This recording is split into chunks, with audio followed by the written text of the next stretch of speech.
పెళ్ళైనా పండగైనా వేడుక ఏదైనా పట్టుచీరల ప్రత్యేక వేదిక వారాహి సిల్క్స్. నమస్తే, వెల్కమ్ టు యూటీవీ. నేను జానకి.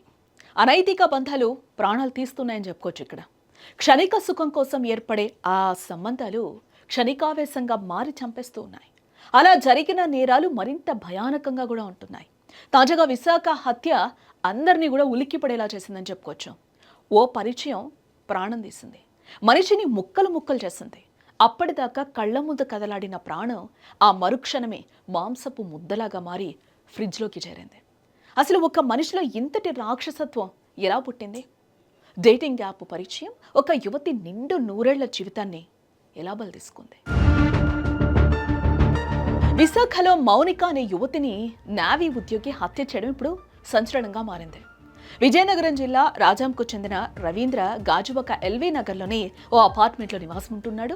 అతడికి గాజువాకకు చెందిన మౌనిక అనే యువతి డేటింగ్ యాప్ ద్వారా పరిచయం అయింది. సుమారు 2 ఏళ్లుగా వారి మధ్య సంబంధం ఉంది. రవీంద్ర భార్య పుట్టింటికి వెళ్లడంతో ఇదే ఆధారంగా భావించిన రవీంద్ర తన ప్రియురాల్ని ఇంటికి పిలిపించుకున్నాడంట. కానీ ఆ పిలుపు ఆమె ప్రాణాలకే ముప్పుగా మారుతుందని ఆ యువతి కూడా ఊహించలేకపోయింది. మౌనికను రవీంద్ర అతి కిరాతకంగా ఎంత దారుణంగా చంపేశాడంటే అంత దారుణంగా చంపేశాడు.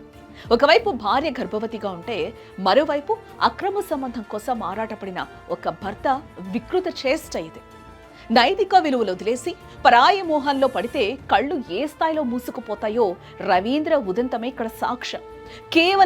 కేవలం క్షణిక సుఖం కోసం డేటింగ్ యాప్లో మొదలైన ఈ అక్రమ బంధం చివరికి ఒక ప్రాణాన్ని తీయడమే కాదు, సమాజం అసహించుకునేలా ఆ శరీరాన్ని 5 ముక్కలు చేసే స్థాయికి దిగజార్చింది. ఇక్కడ మనం గమనించాల్సింది ఏంటంటే, మనిషి పశువులా ఎలా మారుతున్నాడు.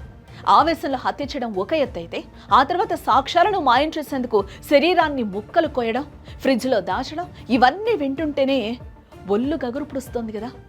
సామాజిక మాధ్యమాల్లో పెచ్చుమిరుతున్న అశ్లీలత, డేటింగ్ యాప్ల విచ్చలవిడితనం మనిషిని ఎంతలా రాక్షసుడిగా మారుస్తున్నాయో ఇక్కడ మనం అర్థం చేసుకోవచ్చు.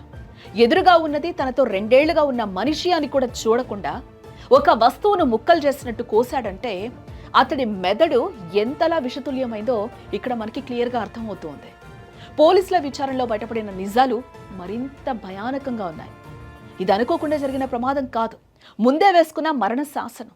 ఆన్లైన్లో కత్తులు, క్లీనింగ్ సామాగ్రి ఆర్డర్ చేశాడంటేనే ఈ అక్రమ సంబంధం నుంచి బయటపడటానికి అతను ఎంతటి కిరాతకమైన స్కెచ్ వేశాడో ఇక్కడ మనకు అర్థమవుతుంది. ఒక ప్రాణాన్ని తీసేందుకు టెక్నాలజీని వాడుకోవడం నేటి కాలపు నేరాల తీవ్రతకు అద్దం పడుతోంది. ఇక్కడ